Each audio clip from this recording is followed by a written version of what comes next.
into your presidential election campaign was obviously delayed. Why was it delayed? Was there something that came up in the course of the interviews and the submissions from your parliamentary party that reviewed to be delayed? How are you feeling about the man standing beside you? Are you worried that he's coming for your job? And Minister Callan, can I ask you as well your response to that report being delayed, please? Well, first of all, it's not delayed. It is delayed. Sorry, you put the question on in a kind of very certain manner, but the review has been undertaken in a very comprehensive way. There's no issue with it. I'm a bit bemused by the commentary, frankly. It should be allowed to get on with its work. There are 3 members of the parliamentary party. They're doing a comprehensive job. There are no issues.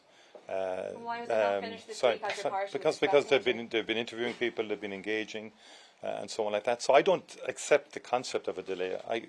What's basically happening is they're getting on with their work. They're doing it. It'll be comprehensive. It'll be complete. It's important that it's done, but I certainly am not as exercised about it as perhaps you or others might be.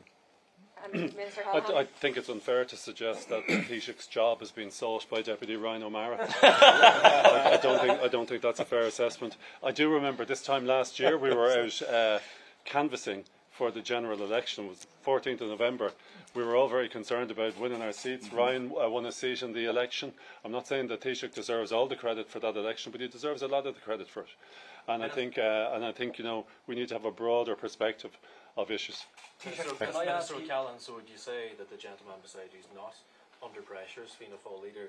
And for the Taoiseach, do you see Minister Callan eventually as your successor? I see Minister Callan as a very, very effective Minister for Justice, who's doing a first-class job on the many significant challenges that are facing us. And both Minister Callan and I are very focused on the issues that face the Irish people.